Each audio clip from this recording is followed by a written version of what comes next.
how do I hold this? Which one's anterior, which one's posterior?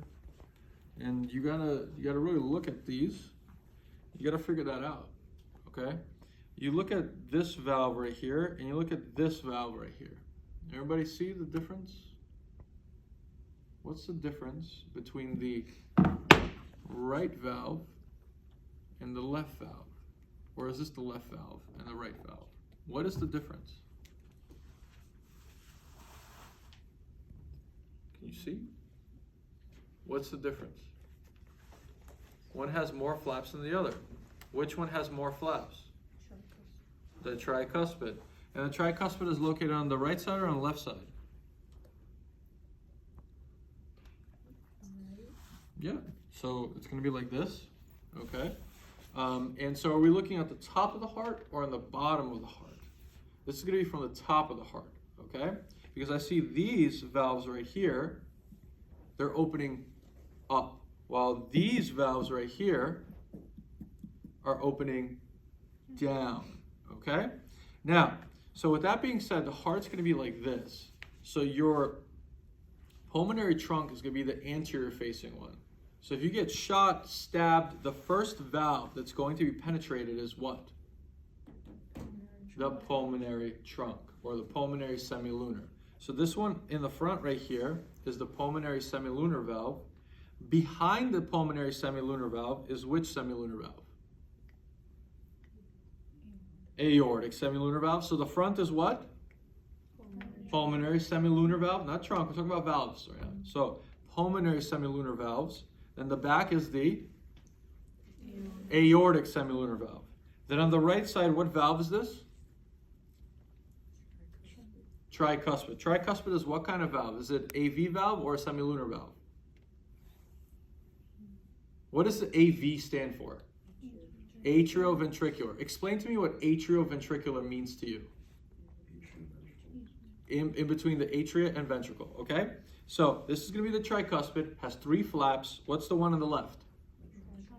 Bicuspid, aka mitral. Is it a AV valve or a semilunar? It's an AV because it is between what chambers? Atrioventricle, yeah. Okay, cool. That's this part. Going to be on your exam, okay? Understand what's anterior, what's posterior. Are we from the top? Are we from the bottom? Okay? Now, so then we have this right here. The great part about this is that this part right here disconnects. It's magnet. What did I just disconnect? What is this part right here? Aorta, yes. What part of the aorta? The arch, yeah. Off of the arch, we have 3 very important blood vessels coming off. Well, they're not just blood vessels, they're arteries. What is the first one that comes off and goes to your right side? Brachio, arm, cephalic, head, okay? Brachiocephalic, it has its own right subclavian, right common carotid artery, okay? But then after we're done with the brachiocephalic artery, or I'm sorry, brachiocephalic trunk, it is a trunk, okay? Then comes the left common carotid artery, then comes the left subclavian, okay? That is the aortic arch. To get to the aortic arch, we must climb out of the heart by using which part of the aorta? As we're climbing, we are ascending. So that's the ascending aorta, okay? Now, after we're done with the aortic arch, we are now going down. What is that part of the aorta called? Descending. Descending. Descending goes down your thoracic cavity, past your diaphragm, and into your abdominal cavity, okay? Okay. Now, draining above your diaphragm, your head, neck, your arms, everything like that, is going to be which vena cava? Superior vena cava. Superior vena cava drains into what part of the heart? Right, left, Right atria, ventricles? Right atria? Right atria, yes.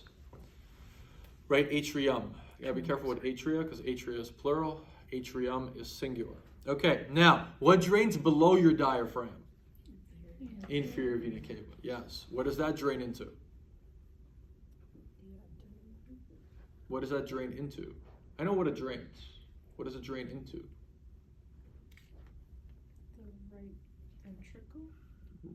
No. What's above the right ventricle? Atrium, yes. It drains into the right atrium. Now, that blood has returned to the right atrium. Let's take a look at the right atrium. Can we do that? We can. Now, the right atrium, because the heart is like this, is it facing towards you or away from you?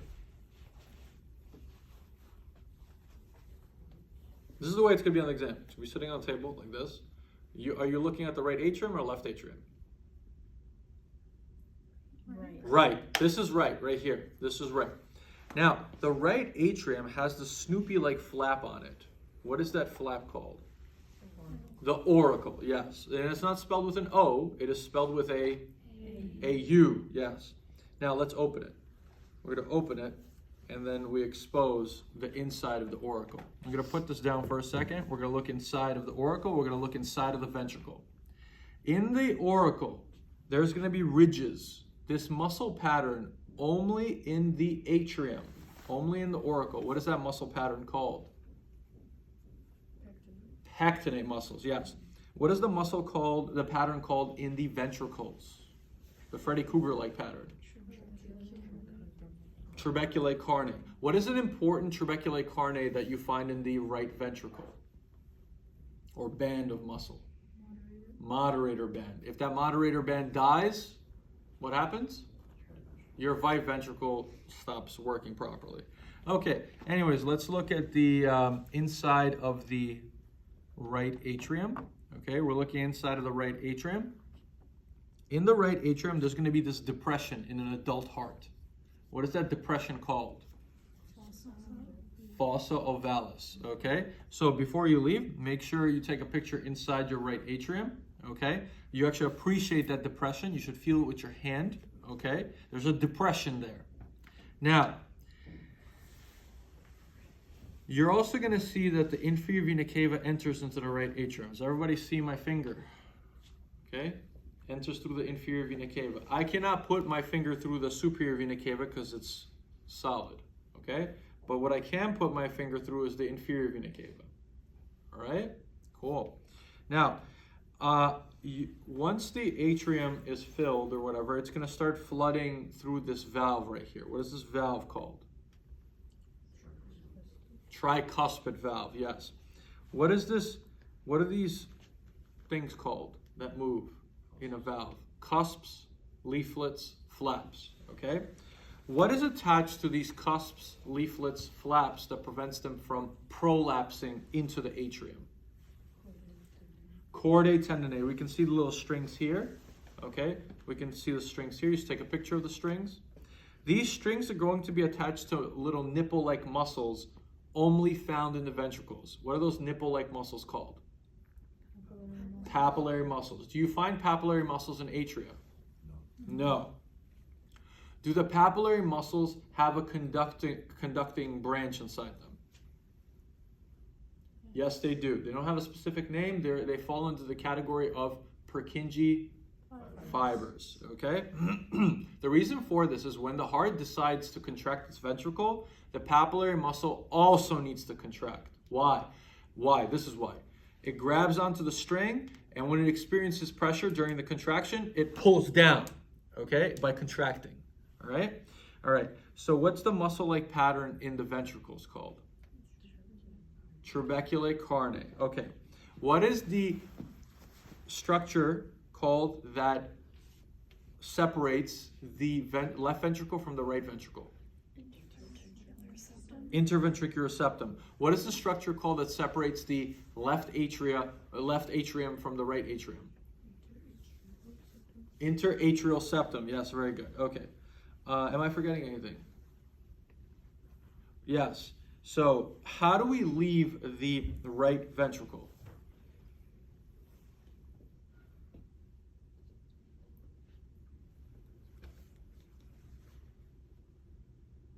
AV valves or semilunar valves? Semilunar valves. Which semilunar valve? Aortic or pulmonary? We're on the right side. Pulmonary semilunar valve. Pulmonary semilunar valve, once it's open, the blood enters which blood vessel? It is an artery because it's leaving. What is that artery called? It's a trunk. Pulmonary trunk, because it's going to the lungs. The right side brings blood to the lungs, not the system. The left side brings blood to the system. Okay? So that's that.